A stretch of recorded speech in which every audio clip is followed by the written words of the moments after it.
The World Cup will come around quicker than you imagine in 2026, and Gianni Infantino has been defending the World Cup ticket prices somehow.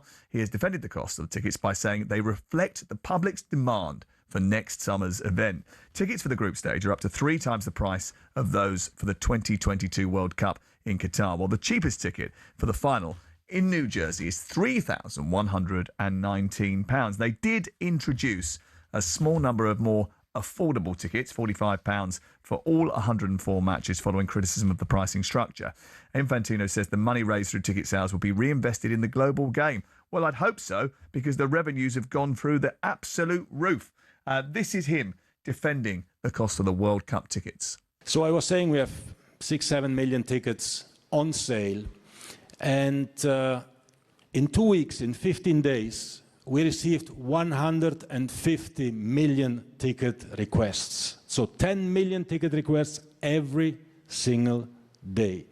This shows how powerful the World Cup is. In 100 years of, almost 100 years of history of the World Cup, FIFA has sold 44 million tickets in total. So in 2 weeks for the next World Cup next year, we could have filled 300 years of World Cups. Imagine that. This is absolutely crazy. And yeah, okay. Let's talk to Thomas Concannon, who is from the Football Supporters Association. He's their spokesperson. Thomas, thank you very much for joining us. I mean, since you last joined us on the 12th of December, they've announced these more affordable tickets, £45. I think they're going to the associations for them to distribute amongst their most ardent supporters.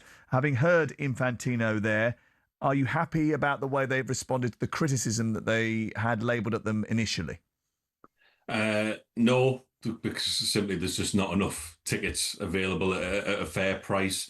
The jump is still quite staggering. You know, someone could get a £45 ticket, but the person next to them in the stadium could have paid £3,200. It's just it was a PR stunt. I think everyone saw it that way. And you know, the labelling of 150 million ticket requests. I think the question would be, are they all humans? Because it's just it's still just a roll your eyes sort of moment from everything FIFA say at the minute.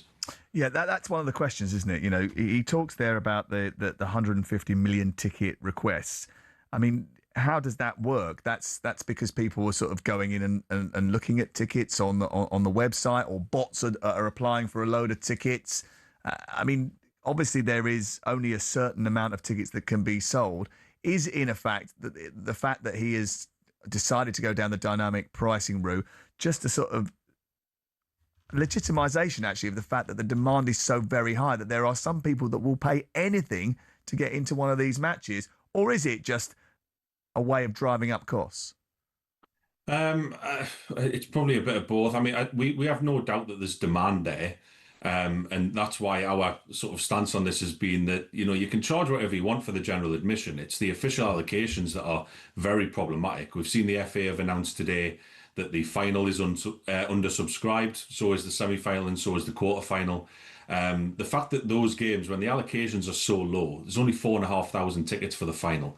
And the fact that that's undersubscribed from a membership of 30,000 speaks volumes. So it's the member allocations that are a major problem, and it's the ones who follow international football religiously and make it what it is throughout the 4 years, and not just at this tournament. So what you're saying there is that basically what you predicted a month ago when you came on this programme, that less England fans would travel to the World Cup, has come true, because the ticket allocation that England fans have been given for those games have not been taken up. Exactly, yeah. So the group games are oversubscribed slightly, but we'll see on January 13th as to what the final numbers are. That's the closing date for the applications. But the reality is the final is undersubscribed simply because of the cost. I'm not saying England are going to get to the final. It's just because we have to pay this in advance.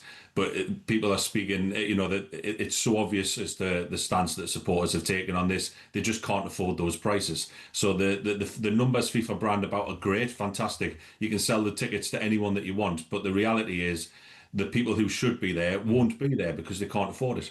And that's the real issue, isn't it? It's not going to be difficult to get bums on seats, but are they the right bums on seats? Are we now talking about a World Cup for football tourists where the genuine supporters miss out? And my question to you, Thomas, would be, how much have the FA actually done to help your protests and intervene and try and get more affordable tickets? Have they done enough, in your opinion? I think all member associations just haven't done enough on this. There hasn't been enough public outcry on this. I think supporters feel absolutely let down on this. They feel that the FA and other FAs haven't stood up for them. And that's obviously disappointing. You know, we hear that they've said things privately to FIFA, and that's why we saw the introduction of those cheaper tickets. But we still think there just hasn't been enough done. And alarm bells should be ringing when we're not selling out for a final. It's absolutely crazy, especially in such an accessible country. You know, we should be worried about this, and there should be more noise made because, as I say, fans just feel completely let down. Yeah, I've spoken to a few England top cappers.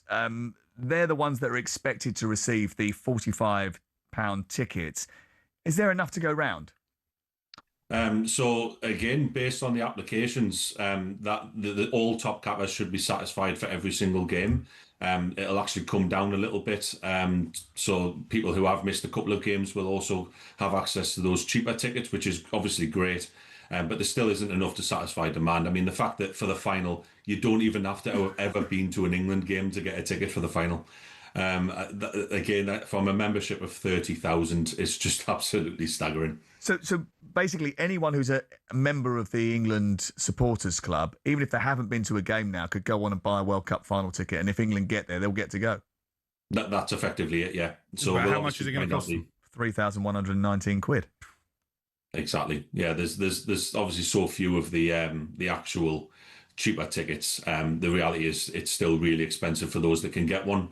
But again, it just highlights the fact that you don't even have to have been to an England game to get a ticket for the final, which is just hard to comprehend. We know that in previous tournaments in Russia and in Qatar, the final has been undersubscribed, but I think they're different tournaments to compare to, and also the allocations were slightly bigger.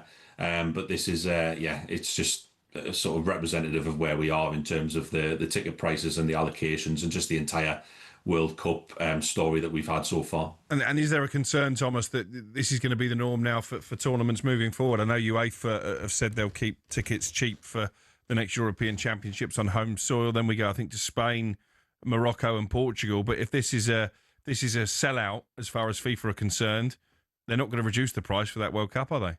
Well, that's a question that I've had in my own mind is, you know, the money that FIFA will make from this tournament, are they going to be happy to reduce that, or are they in the next tournament, or are they just milking this tournament for all it's worth? I think it'd be really surprising to charge those prices in Spain, Morocco and Portugal. We keep hearing about the American market. Well, that's certainly not the Spanish, Portuguese or Moroccan market on football tickets. So it'd be interesting to see what happens there.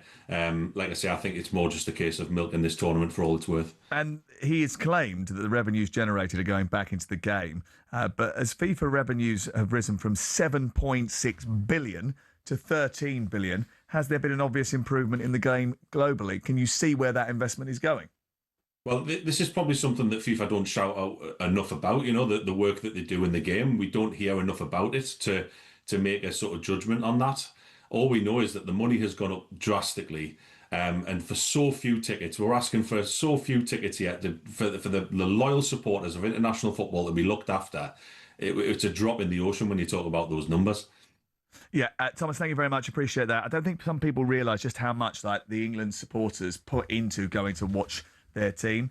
I think the effort, the money, the time off work, the travel costs, the hotel costs, it is such a big thing. There are people that basically have spent their whole last 4 or 5 years getting ready for this tournament, and they've got to the point where they're about to commit to going to the World Cup in the United States and beyond, and then they've realised, actually, it's so much more expensive than I ever thought it was going to be. I now can't do that trip of a lifetime that I've been planning for so long. I know so many England people that were just turning around and saying, I'm just going to get to the next World Cup. All I want to do is get to that next World Cup. It needs to be the big event for me. Because, listen, you can't spend your whole life, some people do, but you can't spend your whole life going around following your national team at World Cups and spending £20,000 every 2 summers.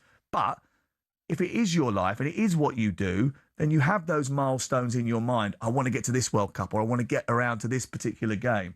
And when that's snatched away from you because of what looks like pure greed, that cuts hard. I think it's really disappointing to hear from Thomas there that none of the national associations are doing enough to get but you know why that is. Force FIFA's hand. You know what? They're going to be right FA with the prawn sandwiches and in their hospitality. You know why the boxes, FA can't come out and criticise FIFA? One, because they're a member, but two, because they're trying desperately to get the Women's World Cup here in 2035. So they're trying to convince FIFA that this is a great place to have one of the big major tournaments. They've got the European Championships in 2028, but they want to make sure that they keep FIFA on side for those reasons. They've got to do it back channeling and without the public eye. As I say, it's a concern about who is actually going to fill these seats, because I don't see a situation where games are going to be played in empty stadiums. I think all the seats will be taken. Do you? But I think it will sanitise the atmosphere, and a lot of dedicated followers are going to miss out. I think there will be some games that don't have full stadiums. There'll be some. Like there were at the Club World Cup. If you go back to the Club World Cup, there was a situation where, because of the dynamic pricing, the tickets came right down towards the end, and there were loads of empty seats. I think you'll find that for some of the smaller group games, that might well be. But that's where we miss out, isn't it? You know, if you're an England fan, you know that England games are going to sell out, and therefore the chances of getting cheaper tickets are remote. You are listening to Matterface and Crook on talkSPORT with Serco Builders Warehouse. It's where the trade go. Next, we'll be delving into Alex Crook's transfer notebook. The big news today, Crystal Palace have agreed a £35 million deal, club record deal, for Brennan Johnson. Spurs and Palace fans, if you want to have your say on that, 03717 22 33 44.